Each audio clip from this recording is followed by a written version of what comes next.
Ráno nahlas. Ranný podcast z spravodajského portálu Aktuality.sk.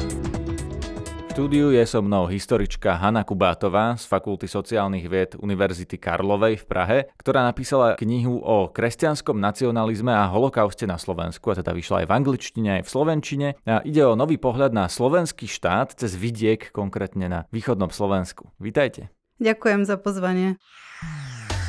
Počúvate podcast Ráno nahlas.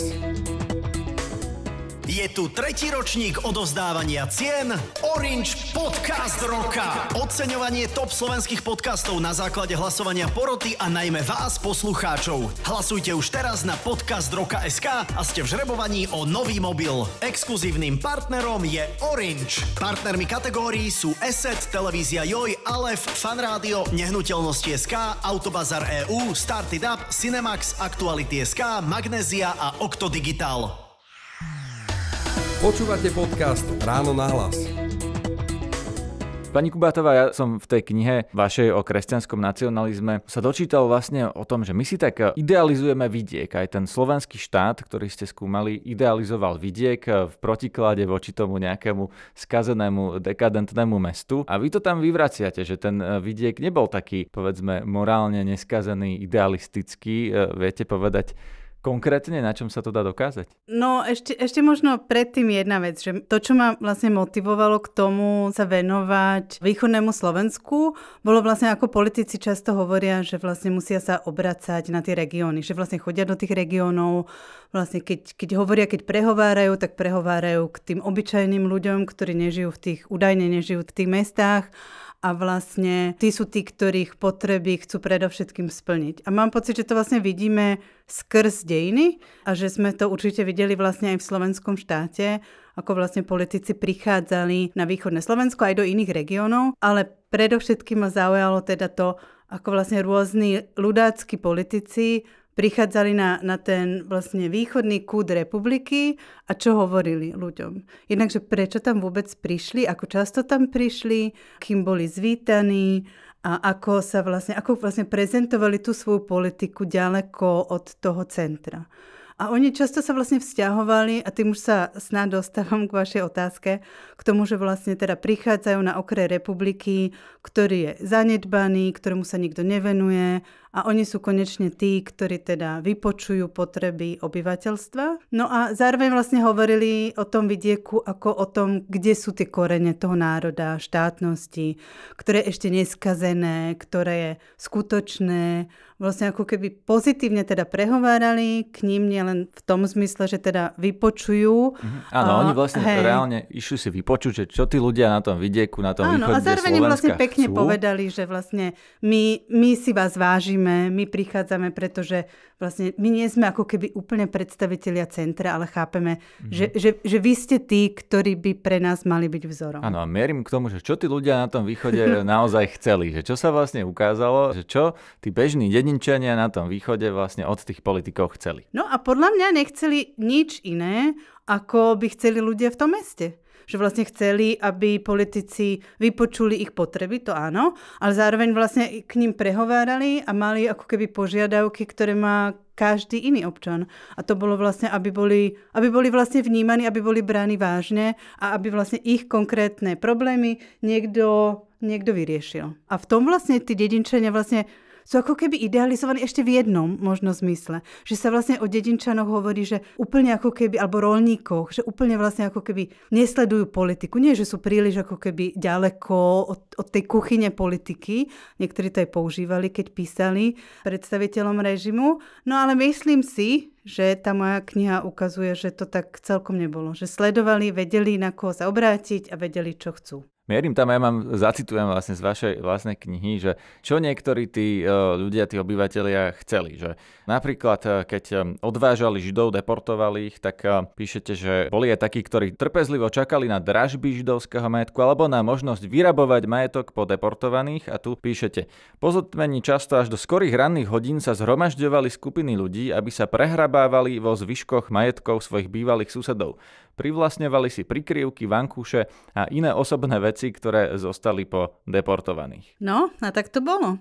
A vlastne to, čo ma k tomuto priviedlo, bolo, keď sa pozeráte na svedectvá ľudí, ktorí prežili holokaust z tej druhej strany. Teda často hovoríme o spomienkach Židov, čo je určite dôležité. Vlastne mňa aj zaujímalo, že čo hovoria tí, ktorí tam boli a vnímajú sa tou zvláštnou kategóriou, že diváci. Pretože ako ja ukazujem, oni úplne diváci neboli. Sice pozerali sa, ale vlastne to ich pozeranie nebolo úplne pasívne. A vlastne tí, ktorí toto sledovali a skúmali, ako Monika Vrskulová, ktorá robila rozhovory, tak vlastne ukazujú zaujímavú vec, že tí ľudia vlastne, jedna vec je, že často hovoria najprv v trpnom rode, nie? Že vlastne potom sa prišlo a brali Židov. Ale keď počúvate tie rozhovory a keď často počúvate opakované rozhovory, tak vidíte, že tí ľudia jednak vedia, kto to boli tí, ktorí prišli, boli susedia, poznajú ich po menom, boli to ľudia, ktorých si vážia, ktorí boli často rodinní príslušníci. Niektorí potom hovoria, že to boli aj oni samotní a potom hovoria, že vlastne ako keby videli oni sami, alebo že prišiel niekto, koho sami teda už pomenujú menom, zobral veci. A zobral veci po Židoch a často vlastne to, čo sa hovorí, že holokaust v tejto časti Európy mal formu komunálnej genocídy, tak to podľa mňa je ono. Že vlastne to sa dialo nie niekde na nejakej inej planéte. Nie niekde ďaleko, ale to sa vlastne dialo v srdci tých obcí, malých dediniek, na námestiach. Často vlastne, ako vidíme, ako sú vlastne obce postavené na východe, nie? Že vlastne jedna veľká ulica.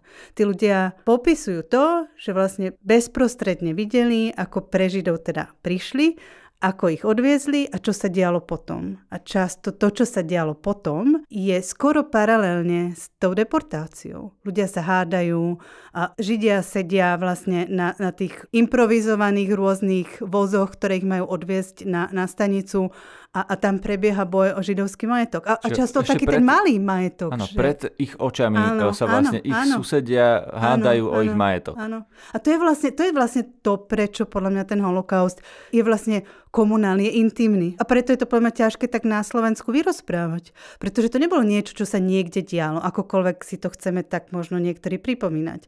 Ale to sa dialo paralelne. Tam boli ľudia, ktorí sa obohatili. A to podľa mňa je to, čo sa hovorí ako keby najťažšie pre tom vlastne vyrozprávaní, reflexii. Áno, lebo to možno boli aj naši predkovia, alebo možno aj nejakí príbuzní, vzdialení a tak ďalej, ktorí vlastne robili toto, že oni nielenže brali teda majetok po Židoch, to už sme vlastne v momente tých deportácií, ale vy tam píšete, že mnohí ľudia písali vrchnosti listy a oni neprotestovali proti tým opatreniam proti židovským diskriminačným, ale mnohí sa dokonca, teda vy to konkrétne píšete, že sa dožadovali, aby ich tých Židov odviezli rýchlejšie a písali, že a chcem tento dom tohto konkrétneho Žida. No presne tak, pretože to, čo vlastne my sme začali tento rozhovor, že tí politici radi hovoria, že ich zaujímajú potreby obyvateľov. A tak do určitej miery zaujímajú, pretože vlastne potrebujú zase spätne ich podporu. No ale to nie je vlastne cesta, ktorá je len jedným smerom, z centra do periférie. Ale to, čo ja som si všímala, bolo, ako vlastne tá tzv. Periféria ovplyvňuje to centrum. A ovplyvňovalo to tak, že jednak sami, keď prišli, tí politici im hovorili, jednak písali listy, ktoré vychádzali tiež v novinách a jednak vlastne adresovali svoje záujmy, svoje výtky, svoje prosby konkrétnym politikom. A je zaujímavé, čo písali. Teda jeden ten list, ktorý citujem, žiadam dom číslo 425, je tam len jeden Žid, chceme, aby sa uskromnil. Žiadajú konkrétne veci, majetok. Chcú arizovať, hovoria, ale tamten nie je dosť dobrý Slovák. Vstúpil do strany neskôr. My máme väčší nárok. On prišiel do obce neskôr ako ja. On nie je skutočne tunajší. My sme tí skutoční Slováci. Často dokonca hovoria, konkrétne počuli sme, čo sa hovorí, čítame noviny, vnímame a vedia, komu píšu. V určitých obdobiach píšu Tisovi, v určitých obdobiach píšu viac Machovi, ženy píšu viac manželkám politikov. Že to trošku ako keby narúša ten obraz, že nevedeli a nechápali. Zacitujem z listu, ktorý písala jedna teda obyvateľka východného Slovenska, pani Margita, 23-ročná, ktorá písala manželke Alexandra Macha a píše jej toto. Počula som, že mnoho sa Židom teraz berie a zaiste aj ženské obleky a prádlo a kabáty sú medzi iným. Prosila by som, keď by sa z toho, čo jednej bohatej židovke netreba, dostalo niečo chudobnej statočnej úradničke. Čiže ona vlastne píše, že zoberte to tým židom a dajte to mne. A píše vlastne, ako keby používa jazyk toho režimu, používa tiež vlastne akýsi poukaz na to, že ona je teda žena, a používa genderový jazyk, aby oslovila manželku, hovorí o svojich zásluhách ako žena, úradnička, ktorá má deti a ktorá potrebuje zaobstarať svoje dietky, nie? Ale vlastne žiada o časť krádeže a robí to celkom otvorene. Áno, no to ma práve na tom zaujalo, že keď ste skúmali tie listy tých obyčajných ľudí tej vrchnosti, tak tu naozaj ďalšieho by som mohol citovať, že Ján Havrila žiadal hlavné veliteľstvo Hlingovej gardy, aby odtransportovalo žida Henricha Hechta a jeho ženu zo Sečoviec, ktorého som arizoval. Čiže on nielen, že mu zobral majetok, ale ešte aj písal vrchnosti, že odveste ho čím skôr. No, pretože to je podľa mňa to na tom najťažšie, že vlastne ten majetok je akýmsi kľúčovým dôkazným prvkom. Nie? Že vlastne počas toho vojnového štátu už si ľudia uvedomujú, že vlastne majú tu niekoho, kto dokáže vlastne povedať, čo sa tam dialo. Pretože ten majetok, ktorý bol právoplatne ich, si niekto iný vzal. A tento majetok, aby si ochránili, tak čo chcú urobiť? Potrebujú sa perspektívy ich zvrátenej logiky, zbaviť tých, ktorí tento príbeh môžu dopovedať do konca. A už si to všímajú počas vojny, že teda chcú, aby títo ľudia boli deportovaní, pretože už ich takzvané nepotrebujú, hovoria. Zároveň to vlastne znamená, že nie je to úplne celkom pravda, že ich nepotrebujú, pretože väčšina tých podnikov potom krachuje, nemá také hospodárske zisky v každom prípade, pretože sú to často ľudia, ktorí majú väzby na režim skôr ako nejaké schopnosti, ale vlastne k tomu istému sa vrátia po vojne, kedy vlastne nechcú návrat Židov, pretože tí Židia vedia, čo sa tam stalo. No a samozrejme už obývajú ich byt, alebo presne majú tak, ich obchod, áno, alebo tak. Áno. To poznáme potom tie pogromy, ja neviem, Topolčany a tak ďalej. No ale chcel by som sa opýtať na arizácie, pretože vy vlastne naznačujete, že tými arizáciami, hlavne tým prísľubom, že poctivý Slovák, teda národný, kresťanský, dostane vlastne majetok po odvezených Židoch, že tým prísľubom tých arizácií si vlastne ten režim kupoval podporu. Že tí ľudia bežní podporovali, povedzme, Tisa, Macha a spol, kvôli tomu, že si mysleli, že aj im sa ujde. Pretože to vychádzam z rôznych politologických teórií, ktoré hovoria, že ako si vlastne režim môže budovať svoju legitimitu. Hoci ktorý režim. Väčšinou sú to dva spôsoby. Jeden spôsob je, že režim povie, že predstavuje väčšinovú spoločnosť, predstavuje národ a hovorí jedná za ten národ. A druhý spôsob, a často tie spôsoby sú paralelné, je, že vlastne ten režim hovorí, že dokáže vyhovieť, vyriešiť, dokáže vlastne ako keby splniť požiadavky toho obyvateľstva. Že teda jedna je viac ako ideová myšlienka a druhá je vlastne nejaká majetková alebo hospodárska. A ten režim budoval svoju legitimitu obidvoma spôsobmi. Hovoril o sebe, že je teda predstaviteľom, že je vlastne odveky, bola tu nejaká potreba slovenská, že vlastne vyústením snách o seba určenie, čo nie je pravda, že je vlastne Bohom dosadený, pretože ako inak taký malý slovenský národ by mohol mať štát a zvládnuť všetky tie príkrosti, či už od Maďarov, Čechov, Židov a bojovať proti liberalizmu inak ako s Božou pomocou. A potom vlastne im hovorí, no ale my vás nasytíme. My sme tí, ktorí vlastne pozdvihneme vašu úroveň. A nerobil to, pretože by ľudí mal rád, ale pretože si budoval svoju, dneska by sme povedali, členskú alebo voličskú základňu. Tak v totalitných režimoch to nie je možné, pretože tie voľby neprebiehajú, ale každý režim, aj nedemokratický, potrebuje nejakú podporu znútra. A režim slovenského štátu to robil tak, že povedal ľuďom, že ich pozdvihne ich sociálnu úroveň.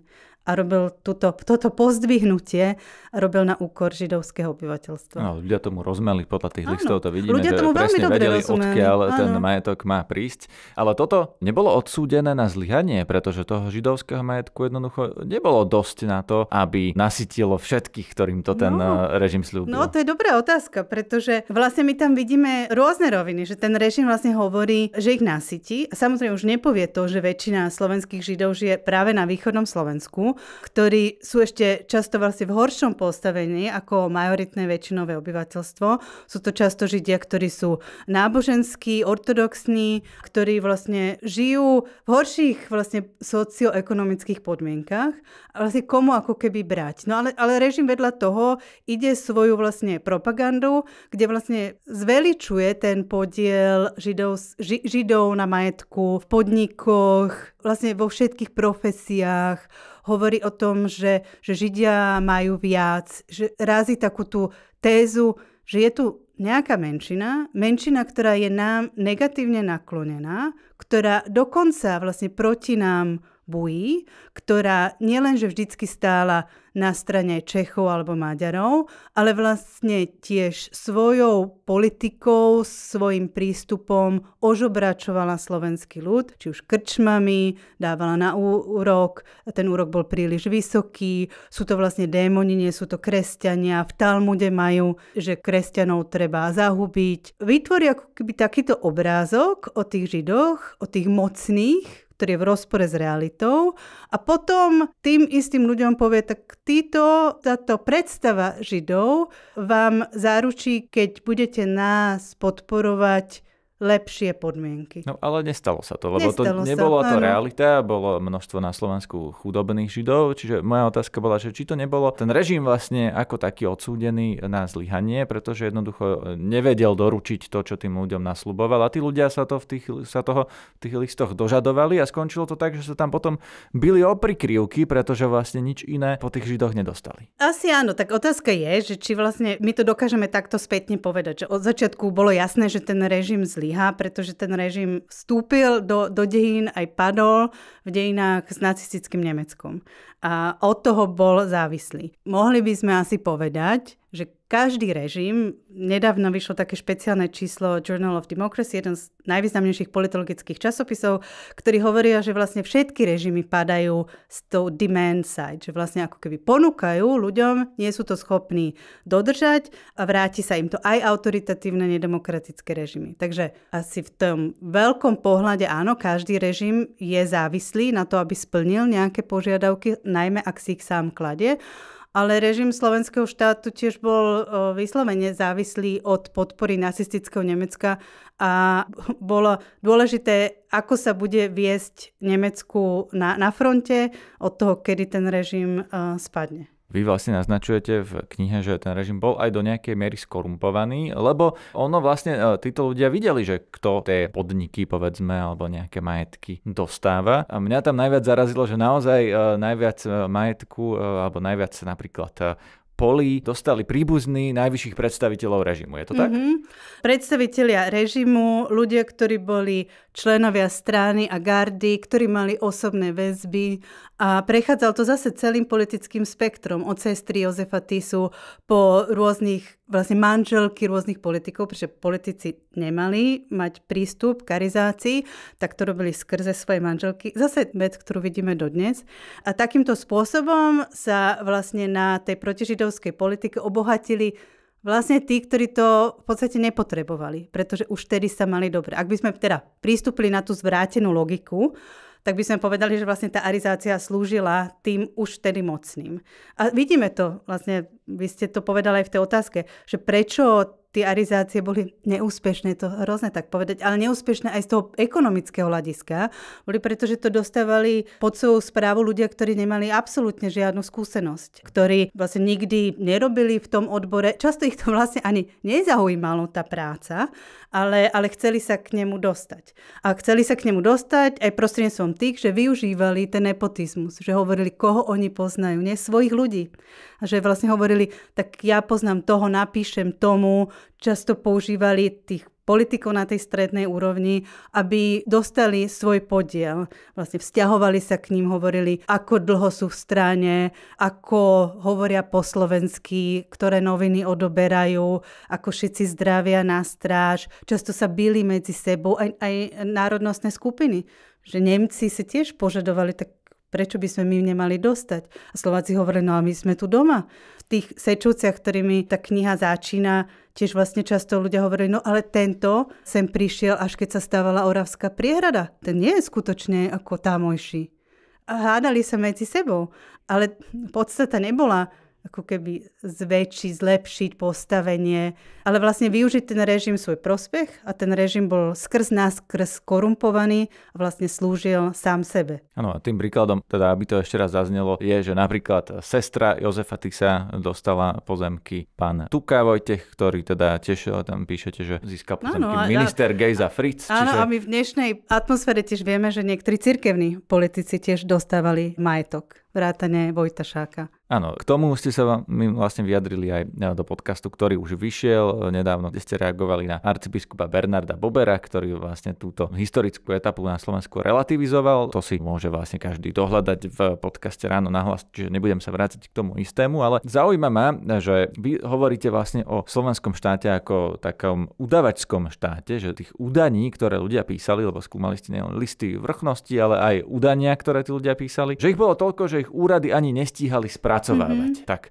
koho a kto najviac udával? No, tak to je ťažké povedať, ale určite to, čo ja som si všimla, je, že tie údania boli niečo, čo už niekto iný, múdrejší ako ja, nazval vlastne národným športom. A často sa o tom hovorí, že vlastne paradoxne v nedemokratických režimoch sú údania veľmi populárne, pretože dávajú, ako o tom písal Jan Tomáš Gross, dávajú ľuďom, ktorí nemajú bezprostrednú, jednoduchú väzbu na režim, nemajú tú politickú moc v tom právom slova zmysle, šancu sa tej moci zúčastniť. Dávajú im nejakú schopnosť, nejaký nástroj, ako ovplyvniť to dianie okolo seba. A skutočne v tom slovenskom štáte počas celého toho obdobia až do samotného konca ľudia udávali. A udával sa vlastne každý, či už sú to politici režimu samotní, že niektorí dedinčania písali, no keď nám to nesplníte, tak my vás nahlásime Nemcom. Pretože chápali tú hierarchiu. Miestni politici sa udávali, tak ten vlastne je to Maďarón, alebo je to biely Žid, pomáha údajne Židom, ten nie je dostatočne ostrý voči Židom. My často vlastne nevieme, že či tie údania boli skutočné alebo nie, ale vieme to, že zaťažovali ten režim. Že vlastne režim sám písal v svojich propagandistických novinách, že ako kroťte sa. A bol tam podľa mňa taký rozpor, že na jednu stranu ten režim potreboval tie informácie od ľudí. Hovoril, ľudia, vy buďte detektívovia, hláste nám, sledujte. Ľudia boli oči a uši toho režimu a na druhú stranu tie údania boli tak masívne, že ten režim sám hovoril, tak pozrite sa, hlavne keď sa nepodpíšete, čo to všetko znamená. Že ten režim sa trochu tváril, že vlastne je byrokratický, legitímny, že nejakým spôsobom funguje. Takže prišlo údanie, to sa založilo, napísalo sa tam číslo, to sa oslovili sa podriadené orgány, ktoré zisťovali, či tá skutočnosť je platná. Často sa oslovovali rôzne orgány, keď ten človek bol členom Hlinkovej strany, Hlinkovej gardy, tak sa k tomu vyjadrovali sa k tomu úrady na miestnej úrovni a vlastne tá celá mašinéria bola tak dlhá, že čítame v novinách vlastne vyjadrenia proti údaniam, pretože zaťažovali byrokratický režim, čo je tiež vlastne doklada to, aké veľmi časté tie údania museli byť. Aj tieto údania mali takú formu, že bonzujem na tohto a chcem jeho majetok? No, akože rôzne. Akože to bolo, že bonzujem na tohto, chcem jeho majetok, bonzujem, že nehovorí po slovensky, že nevychováva deti v slovenskom duchu, neodoberá noviny, nezdraví, kamaráti, priateli sa so Židmi, v skutočnosti je to biely Žid, nepodporuje, predtým bol členom komunistickej strany, je to Čechoslovák, jeho žena má rada Beneša, vlastne nepodporovali slovenský režim od začiatku. Spomínala som niekde v jednom inom rozhovore aj to, že vlastne udávali aj kňazov, že tí teda pokrstili Židov, že to nie je spravodlivé, že to sú Židia, ktorí boli pokrstení spätne. Dokonca vieme o prípade, kedy jeden kňaz varoval z kazateľnice, že sa v štáte príliš veľa udáva a na neho prišlo zrejme tiež udanie, pretože on nedlho je presunutý zo svojho postu. Čiže udávalo sa úplne na všetko a skoro by som povedala, že tam nebol rozdiel medzi postavením v rámci toho systému. Z tohto všetkého, čo hovoríte už 25 minút, mi vlastne vyplýva, že ten režim podporoval v ľuďoch to úplne najhoršie, tie najspodnejšie prúdy, aby naozaj bojovali proti svojmu susedovi, aby mu závideli ešte aj prikryvku, aby vlastne kampaňovali a posielali listy, aby tých Židov odviezli čo najskôr, takú chamtivosť a udávanie. Je to tak, že ten režim podporoval v ľuďoch to najhoršie? No podporoval, pretože to je asi to, čo populisti robia a asi nie je prekvapujúce, že niektorí moji kolegovia, ktorí písali o Jozefovi Tisovi, napríklad James Mace Ward, ktorý napísal tú najlepšiu asi biografiu, tak on by možno ako keby nesúhlasil s mojím tým pojmom, ako som tam hovorila, že tam bola nejaká snaha o klerikálny fašizmus, ale pretože on hovoril, že tam bol viac ten akoby ľudácky etos v smysle toho ako keby populistického a náboženského, ale v konečnom dôsledku sa myslím, že zhodneme v tom, že ten režim vlastne útočil na tie najnižšie pudy a pretože prostredníctvom len toho a podpory nacistického Nemecka si mohol vybudovať svoje postavenie. On si sám uvedomoval, že je závislý na nacistickom Nemecku. Nie je mu jasné, ako sa Hitler a ku komu sa obráti. Uvedomoval si rôzne trenice v rámci tej strany a potreboval vlastne nejakú podporu. A tú podporu mohol v tejto etape najlepšie získať tým, že zaútočil na tie úplne najnižšie pudy. No a napriek tomu to vlastne ospravedlňovali kresťanstvom alebo kresťanskou láskou, ktorú, ako píšete, vlastne pokrivili alebo premenili na miesto teda lásky k blížnemu na akúsi sebalásku. Viete to vysvetliť? Mňa tiež zaujalo to, ako vlastne sa hovorilo o kresťanstve. Že niektorí moji vážení kolegovia, ktorí sa venovali kňazom, ktorí vstúpili alebo koketovali so stranou alebo nejakým spôsobom sa pokúsili preklenúť fašizmus a katolicizmus alebo náboženstvo, tak hovorili o hnedých kňazoch a ako vlastne hľadali nejaký prienik. Mňa zaujímalo trochu niečo iné, že ako vlastne s tým symbolom a jazykom kresťanstva pracovali. Že vlastne Jozef Tiso vlastne v tom svojom prvom príhovore, keď vznikne slovenský štát, tak hovorí o kresťanstve. Že toto bude vlastne štát, ktorý vznikol a bude viazaný kresťanskou láskou. Ale čo to vlastne v skutočnosti znamenalo a ako vlastne režim dokázal využívať to kresťanstvo v svoj prospech. A robil to tak, že vlastne hovoril o láske, ktorá ale bola sebaláskou.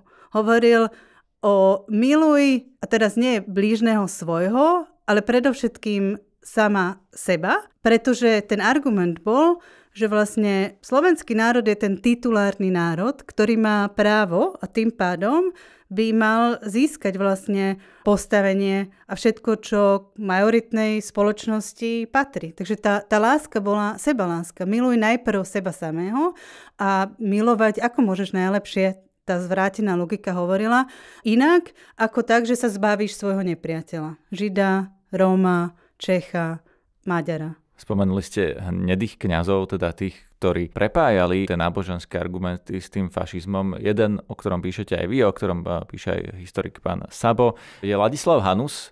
Vieme, že existuje na Slovensku spoločenstvo Ladislava Hanusa, sú Hanusové dni a oni teda nenadvezujú na nejaký jeho klerofašistický odkaz, ale hovoria o tom jeho utrpení za komunizmu a tak ďalej. Ako to vnímate vy, keď vy vlastne viete, poznáte túto stránku Ladislava Hanusa a možno aj tých ďalších hnedých kňazov, keď vlastne jeho meno sa používa v verejnom priestore v pozitívnom svetle? Neviem. Ja som nad tým dlho rozmýšľala, že ako je to vlastne možné. A mám pocit, že budem hovoriť sama za seba, že som sa trochu vyčerpala v tom, že vnímam, že už toľko bolo napísané. Rôzni kolegovia, nemusíme spolu súhlasiť nejakými metodologickými prístupmi, teoretickým ukotvením, kde bádame, v akej krajine, na akej inštitúcii a tak ďalej. Ale vlastne toľko bolo napísané, toľko bolo preskúmané, toľko bolo. A potom sú tu ľudia, ktorí vlastne povedia niečo takéto, že vlastne, tak ale to sú kňazi, ktorí boli martíri za komunistického režimu, nie? Že odvozujú, vlastne urobia takú silnú deliacu čiaru. A vlastne podľa mňa v minulosti, a ja som mala také nutkanie do toho vstúpiť a vlastne vysvetľovať, že ale však vieme toto a vieme hento a ten napísal a pozrite si túto knihu a keby sme možno ešte napísali ďalšiu prácu, ktorá možno ešte nejakým spôsobom prehovorí lepšie prostredníctvom médií, prostredníctvom novinárov, aby sme viac vstupovali do toho verejného priestoru. A niekedy mám pocit, že to vlastne nedáva zmysel. A teraz vlastne neviem, ako to správne uchopiť. A spomínam si na slova jedného svojho významného, cteného kamaráta Jana Konvalinku, biochemika, ktorý hovorí podľa mňa s takým trochu povzdychom, že bláboli zabíjejí. A on to myslí o tom, ako sa hovorí, že HIV vírus vlastne vznikol na CIA, že autizmus spôsobujú vakcíny a tak ďalej. A my by sme si mohli povedať, tak OK, tak bláboli zabíjejí, keď ide o zdravie, ale vlastne my tu vidíme dlhodobo, ako bláboli zabíjejí spoločnosť. Znútra ju vlastne vytvárajú také, že skulinky, pretože títo ľudia nepovedia, že tak poďme sa stretnúť, poďme o tom diskutovať. Pozrite sa na tento prameň, ktorý hovorí toto. Nie, oni povedia, že no možno tam niečo, nebolo to úplne presne, nevieme ešte by sme to mali skúmať, nemáme to úplne objektívne. Čo to je, že objektívne? To povedal aj arcibiskup Bober teraz nedávno ale že vlastne v tom rozhovore, oni proste hovoria o tom, komentovali, že ako vytvárajú predstavu, pretože ju chcú spochybniť. A podľa mňa ja mám pocit, že to musíme prestať robiť. Že musíme prestať hovoriť o tom, že sa môžeme na jedného človeka pozrieť len cez prízmu po roku 1945. A rovnako to podľa mňa musíme prestať robiť, keď niekto povie, že možno ešte niečo nevieme. Tak keď niečo nevieme, tak ukážte nám to a my sa na to pozrieme a spoločne to môžeme nejak preskúmať a diskutovať. Ale toto ani nemá vlastne, už som asi sa vyčerpala v tom na to reagovať. Možno by tam bol potrebný nejaký aktivizmus, že teda aby ľudia aktívne upozorňovali na to, že kto bol ten Hanus, kto bol ten Vojtašák a tak ďalej, ale to teda nie je úloha asi ani vaša, ani naša ako novinárov. Čiže ak chceme inšpirovať nejakých aktivistov, tak tu je napríklad téma. No ale podľa mňa ešte toto poviem, že podľa mňa to musí vzísť znútra katolíckej cirkvi. Pretože ten ich argument stojí, že my vlastne buď haníme, alebo pozeráme sa zle, alebo pretože niektorí sú starší a mohli byť, neviem, poznačení komunistickou historiografiou, neviem čo všetko, ale vlastne to musí zísť znútra katolíckej cirkvi a musia vlastní ľudia povedať, že toto nie je, akým spôsobom my chceme hovoriť o katolíckych duchovných. Pretože evidentne to, čo my sa snažíme, nefunguje a naopak im sa podarilo vytvoriť to, že teraz sa skutočne hovorí, že pozveme tých historikov a tých a budeme spolu sedieť za jedným stolom a diskutovať. To je to, čo oni chcú spochybniť vlastne celú tú pravdu. Rozumiem. Poďme si vyjasniť v pojmoch ten, povedzme, klerofašizmus, ktorý často býva označovaný ako ten pojem z minulosti, ktorý používali teda komunisti, ale používajú ho aj porevoluční historici, ktorí už s totalitou nemajú nič spoločné práve na týchto tzv. Hnedých kňazov. A poďme si vyjasniť vzťah teda medzi tým klerofašizmom. Vy používate kresťanský nacionalizmus. Je to isté ako ľudáctvo? No, ja som vlastne tiež s tým zápasila, že ako k tomu pristúpiť a ja som mala minulý týždeň svoju habilitačnú prednášku a jeden z členov vedeckej rady sa ma tiež opýtal, že no ale ako dáva zmysel hovoriť o klerikálnom fašizme, jednak, že vlastne vôbec o fašizme, je na klerikálny fašizmus, že to spojený s komunistickým režimom a tak ďalej. Čiže je to určite niečo, nad čím ja som sa zamýšľala, ako k tomu pristúpiť a pretože som ovplyvnená 2 disciplínami, históriou aj politológiou, tak som si vlastne požičala z politológie to, čo si myslím, že oni robia lepšie a to, že sú viac konceptuálne precízni, to znie zvláštne, ale že vlastne sa snažia analyzovať a povedať, že kde tá analýza prebieha, na ktorej úrovni. Čiže keď to zjednoduším, tak oni by povedali, že treba pod tým, čo my nazývame tým jedným slovom politika, rozlišovať jednotlivcov, nejaké myšlenie, nejaké hnutie a režim. A pre mňa vlastne ten kresťanský nacionalizmus bolo nejaké politika hnutia, a ktorá bola postavená na nejakej symbióze alebo snahe o symbiózu, o zládenie kresťanských a fašistických princípov, ktorá sa usilovala o vznik režimu, ktorý by stál na týchto nohách a ktorý by mohol byť potom označený ako klerikálny fašizmus. Pre mňa vlastne ten klerikálny fašizmus nikdy úplne nevznikol. Najbližšie mal okolo tých salzburských rokovaní v roku 1940, ale bola to snaha určitej časti politikov k tomuto dospieť, ale vlastne to hnutie, tá ideológia toho hnutia bol ten kresťanský nacionalizmus. Čiže niečo ako komunizmus, ktorý nikdy nebol dosiahnutý. Ale vlastne niečo vlastne ako keby marxizmus, leninizmus, ktorej sa pokúša vytvoriť nejaký komunistický systém. Rozumiem. Tak povedzme si ešte niečo o tej definícii toho, lebo niektorí historici hovoria o absencii revolučnosti a práve cez tú revolučnosť definujú fašizmus. Že fašizmus je vlastne, keď revolučne chceme nového Slováka, nového človeka, čo sa objavovalo v tom, minimálne v komunikácii toho režimu, ale vy píšete, že ten revolučný aspekt tam bol cez revolučné kresťanstvo, ktoré až v tejto vlastne rasistickej podobe, keď vylúčovali všetko neslovenské, najmä Židov, ale aj iné menšiny, vlastne dospelo k tomu, že napríklad popierali existenciu ešte aj rusínskej menšiny. No vlastne my zase, že diskutujeme o tom, že dochádza k nejakému úplnému naplneniu nejakých teoretických konceptov o fašizme. Mohli by sme asi viesť dlhú polemiku, čo to presne fašizmus je. Jedno z najťažšie definovateľných pojmov a chápem, že niektorí historici by povedali, že máme tu niektoré autoritatívne práce ako Griffina, ktorý práve pracuje s tou revolučnou zložkou.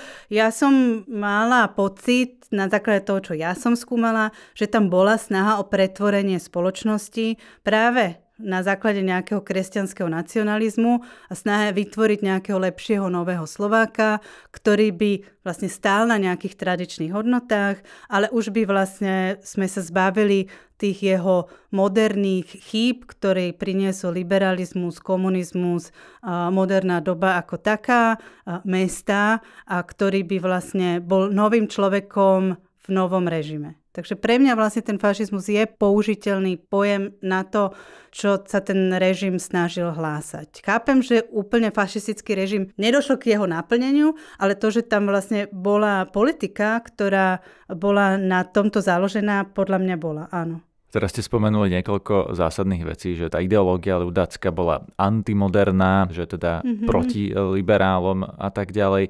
Dokonca ste v knihe použili ten výraz, že kresťanizmus. A toto všetko, čo teraz ste spomenuli aj našim poslucháčom, bude jasné, že to je niečo, čo sa objavuje znova. Že opäť nám tu vlastne nejakí aktéri hovoria o tom, že mestá sú dekadentné a zo západu prišiel nejaký úpadok a riešením je návrat k tomu tradičnému, čistému, morálnemu človeku z tej dediny, o ktorom tu vlastne hovoríme teraz. Čo prežívate, keď toto sa deje? Že vlastne niektorí aj politici, povedzme, rozprávajú veci, ktoré sú ako vystrihnuté z ľudáckej čítanky. No ako ja už som asi v tomto podcaste vlastne prezradila, že v niektorých častiach sa už viem tak viac rozčuliť. A toto je asi jedna z takých vecí, ktoré je vlastne ťažká, že my sme podľa mňa správne opatrní, aby sme nerobili príliš jednoduché paralely. Nie? Že vy ako historici. My ako historici alebo vedci obecne by sme mali byť k tomu obozretní. A sama aj ja konkrétne, keď o sebe hovorím, tak často si vravím, keď počujem v mediálnej oblasti ľudí, ktorí vlastne povedia, toto bolo úplne presne takto, alebo to je proste fašizmus na všetko, to sú fašisti, to sú klerikálovia a tak ďalej. A som trochu obozretná, pričom mám pocit, že ak je to teda fašizmus úplne všetko, tak nie je nič. A Roger Brubaker, ktorého tiež citujem, by povedal, no potom do akej miery je ten pojem úplne analyticky užitočný pre nás. Ale vlastne ťažko sa zbaviť toho, že človek vidí v tej spoločnosti niektoré predsa len paralely, akým spôsobom sa pracuje s regiónmi, akým spôsobom sa rôzni politici vzťahujú k tomu vidieku, k periférii, aké argumenty používajú. Všetko prichádza zo západu, my za nič nemôžeme, my sme obete niečoho väčšieho. Je tu nejaké sprisahanie, spiknutie, na vine sú menšiny, na vine je liberalizmus. Prevracajú tie pojmy, nie? Že vlastne tí zlí nie sú fašisti, ale tí, ktorí na to upozorňujú. Potrebujeme sa zbaviť tej faloši v rámci spoločnosti. Potrebujeme sa zbaviť svojho nepriateľa vnútri, čo tiež vidíme. Útok na to, akým sa hovorí, či sa vlastne môže o niektorých veciach vôbec diskutovať. Tí ľudia boli vnímaní ako protislovenskí. Ten celý pojem biely žid je vlastne označenie, že ako keby ľudia, ktorí nesúhlasili s režimnou politikou voči Židom, boli sami Židia, čo je rasistický princíp, ale je tiež to princíp, ktorý dneska používajú tiež politici, ktorí povedia, to nie sú dosť dobrí Slováci, ktorí by kritizovali vládu.